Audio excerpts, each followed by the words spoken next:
Hello, welcome to another Professional Develop webinar brought to you by the Kemnal Academies Trust. My name is Hal, and today we will be looking at creating quizzes in Google Classroom. At the end of the webinar, I will try and respond to some of your questions, so don't forget to add this to the chat as we go. Okay, guys, what we're going to start off with is where to find yourself a Google quiz. So here we are. Hopefully you can see my mouse there on the right. And the first thing we do is we go up to the waffle up here. We call this icon here the waffle, and we click it and you get all the options. Now I'm going to scroll down and you're looking for this purple one here called forms. When you click it, you should go to a page like this. There are other options here. You can see these are the templates that they've done. We're looking for the quickest and the easiest one today. So we're going to click on blank quiz. It has most of the presets already done that you'll need. You will get a page like this. Now, the first thing we're going to do, we're going to change the name of the quiz. So this is the title of your quiz. So in my class, we've been looking at the book Adventures of Odysseus. So that's what we'll do. It's on chapters 1 to 7. Underneath, you can put a short description about the quiz. So I'm just going to put here a recap and review of the first few chapters. But I've seen this used by other teachers in many ways. They've used it for explaining what the quiz is about, explaining specific questions, or what they should be doing for a 1-mark question, a 2-mark question. It's completely up to you, but it's a really useful little box. Just going to make sure I save the quiz name so that I can find it later. This will automatically be saved to Google Drive. You don't need to press save anywhere. Before we start on the actual questions, I'm just going to customize the appearance of the quiz a little bit more. So I'm going to come up here. I'm going to click on this little paint palette here called Customize Theme. Once you do that, you'll get this box appear, sorry if you heard that, on the right-hand side. First of all, I'm going to choose a header. This is the picture that will appear at the top of the quiz. You can see there's lots of different presets here you can choose. You can choose to upload your own photos as well. And if you're good at Photoshop, you could even make your own. Since this is about a book, I'm going to choose the book and press insert. And you'll see it's now appeared at the top of my quiz. Now it's automatically changed the background color to this sort of brown, which I'm not a big fan of. So I'm going to come down here to theme color and add a custom color. Let's have a nice blue, shall we? And I press add, and you'll see it's automatically changed it to a blue theme. I can also change how blue I want my background. Finally, on the customization, we can choose the font. So at the moment it's on basic, but we can have a decorative, a formal. I'm going to choose this playful style. This isn't an assessment. I don't want them to feel pressured. So now I've customized it. I've made it look a bit more visually friendly.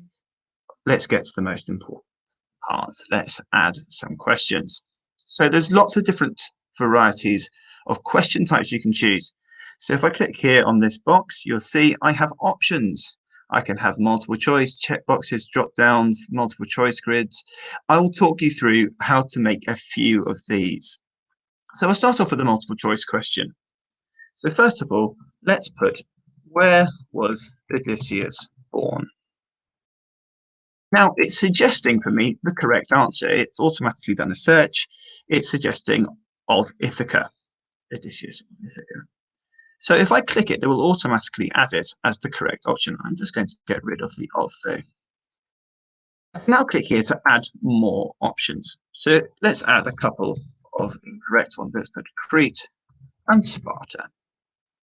So when the pupils now load up the quiz, they have these 3 options to choose from. However, before I move on, I'm going to click on this button down here called Answer Key. This is where I choose the correct answer. Now, it's automatically done it for me because it suggested it. So when pupils select Ithaca, this will now automatically mark if it's correct. And I'm going to choose now here how many points I want this question to be worth. Now, I can select any value I want, but I think this is a 1-mark question. And now I press Done. And that question is finished. So that is a multiple choice question. Let's have another look at a different type of question. So I'm going to go over to this box on the right, and you can see there's lots of different options. To start with, we're going to look at add question. So I click on that plus symbol, and you can see it's giving me a new question underneath. Now I want them to type an answer. I don't want a long one. So there's paragraph or short answer. Let's select short answer. Let's put in our question. So what was the name of the god Harris gave the golden apple to? Now, it's suggesting, once again, a correct answer. I'm not going to click it just yet. I'm going to come to the answer key. First of all, I'm going to select this as 1 point. And here I have an option. I can put the correct answer. Righty. If they put that, it will automatically mark them as correct. However, you do have to be quite careful when adding correct answers, because if I select mark all other answers as incorrect, if they make a spelling mistake or even a grammatical mistake, it will mark it as wrong, even if they've put the right answer. So for example, if they've put Aphrodite and put a F instead of a PH, unless I have put that as a potential correct answer, it will mark it as wrong. If they even do something as simple as putting Aphrodite and then put a full stop or a space, unless I've put that as a correct answer and I've ticked this box, it will mark it as wrong. So actually what I'm going to do, I'm going to not put a correct answer. You do not have to put the correct answer, because now when I press done, at the end, and I'll show you this at the end, I will show you how to manually mark these. So I'll be able to see all their answers and say whether they got them right or whether they got them wrong. So that is a short answer question, and you can see there's only a short space to put an answer. To look at a new type of question, we're going to look at checkboxes. So I click on this right and select checkboxes. Checkboxes are really useful because they can select multiple choices. So let's have, who are members of Odysseus's family? And once again, I'm going to add some options. So let's put Penelope, Circe, Telemachus, and Zilla. Well, let's hope it's not that one. Once again, before I go any further, I can select the answer key. Penelope is 1, Telemachus is the other. I'm going to give it 1 point. Now, if I want to, I can put here add answer feedback. So if they get the answer incorrect, this will automatically pop up on their screen. So I'm going to put here revise chapter 1. Save if I want to. If I got the correct answer, I can put something here. Well done. Now press save. That will now automatically come up for their responses. So that is a checkbox. Let's try another time. This time I'm going to choose a drop-down box. A drop-down box is useful because pupils can only select one answer. What name did Odysseus give the Cyclops? Its real name? Nobody. Either. Then, answer key, 1 point, select the actual answer and press done. So these have all been automatically marked apart from this one, which I'll need to do manually, saving you a lot of time. However, sometimes you want a mix and match question. You want to match the question to the answer. So let's put match the monster, the event. And on this side, instead of having multiple choice, I'm going to choose this multiple choice grid. This is fantastic for mix and match questions. So let's put the monsters here. So Cyclops, have the Sirens, and for choice 3, let's have Scylla. So they will come up on the left-hand side. The columns are your options. Now, I don't want the correct answer side by side necessarily. It might make it quite straightforward. So let's put sang the song of the spheres without the capital letter.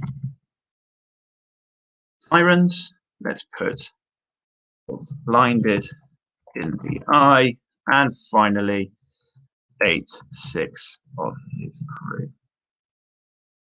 Once again, I'm going to come down to the answer key and I choose the ones that are correct. So Cyclops was blinded in the eye, the Siren sang the song, and Scylla 8/6 of his crew. So that's similar to what they will see. Don't worry that these are in short. On the actual quiz, they will be in full. And once again, I press done.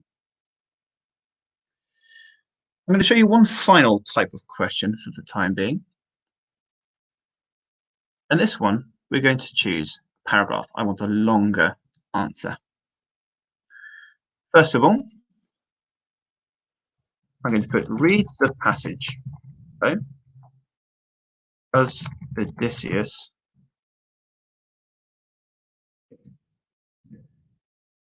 First of all, I'm now going to go to this picture icon here. This allows me to add a photo. So I'm going to click it, and you have choices of what you can do. You can upload, take one by camera, URL, photos, Google Drive, which is really, really useful. I'm going to press browse. I don't think you can see this, and choose a photo from my desktop. And there you go. I took a photo of a page in the book, and now they have a passage to read. Now, so this is a paragraph type of question. They are expected to put a longer answer. So when I come to answer key, I'm going to give this 3 marks and then press done. However, I'm going to also show you a couple more options that you can do here. So if you look down in the bottom right-hand corner, there is a couple of different things you can do. First of all, you can select required. If you choose this, it will mean that they have to answer this question. They will not let them submit without attempting an answer. I'm not going to put that. I'm going to leave it as the option of giving them blank. If I click on these 3 dots though, it gives me a couple more options: description or response validation. I'll start with description. And if we scroll back up, you see underneath the question, it's got a short description, so I can add more detail. So I'm going to put here, as a 3-mark question, please justify your answers as fully as possible. That will now come up underneath to give them a bit of a clue.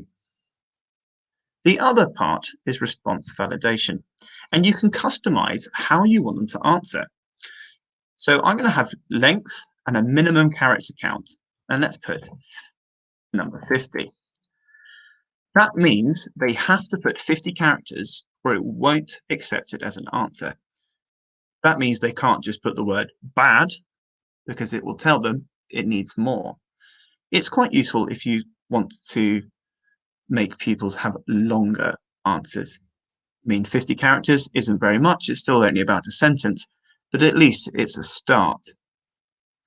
Now, before I show you how to look at the responses or how to actually, what the quiz looks like, we're going to come up here to the top again, and we're going to look at this settings icon, the cog. Now, most of this is done for you. The first thing is, yes, you want to restrict this to users in the Kemnal Academies Trust and its trusted organizations. You don't need or would like anyone else taking this quiz. Since you're doing this in Google Classroom, you won't need to collect the email addresses of those doing it. It should go out to just your pupils. I want them to only take this once, so I'm going to click limit to 1 response. I don't want them to be able to edit it after they submit it, so I'll leave that blank. I don't want them to see the summary charts and text responses. So go back at the top, I'm going to click on presentation. Yes, I quite like a progress bar, so I'm going to click Show Progress Bar. I don't want to shuffle the questions, and when they submit it, that is the message they'll get. I'm happy with that. Final section, quizzes. I do want to keep this as a quiz, so leave that alone. Release mark. Now, this is quite important. If I'm got a quiz, for example, a math quiz where all the questions have had answers put, then you could leave that. They will automatically get their mark. However, we've got a couple of questions that we need to manually mark. So I'm going to say later on a manual review. So they will only get their marks after I choose to release them. Yes, I want them to be able to see the missed questions.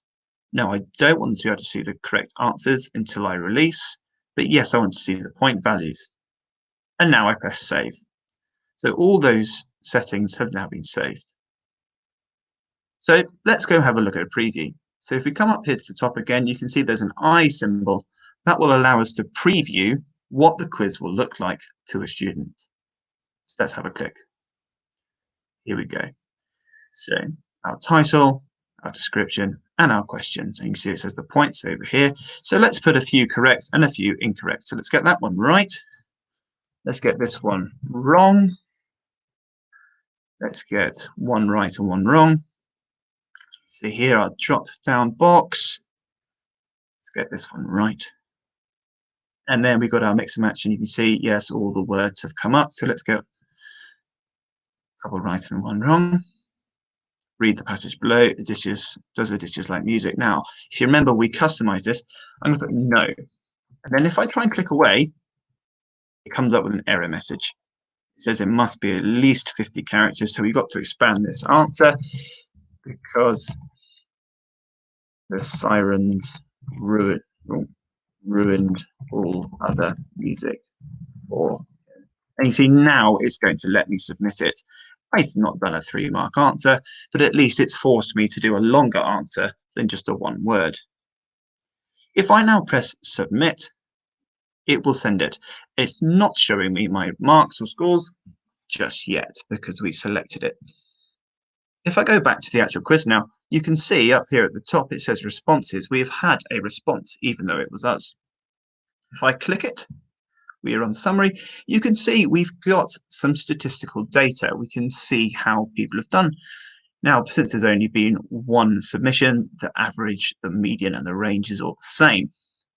It's got frequently missed questions for your gap analysis, and it shows your scores. And there we are with a score of 4, and you can see the score's not yet been released. However, there was a couple of questions we wanted to still mark. So if I come up to the top, I can either organize them by question or by the individual. I'll click on individual. All the people who have done them will appear in this box, at the moment just us, or you can go through them using the arrow keys.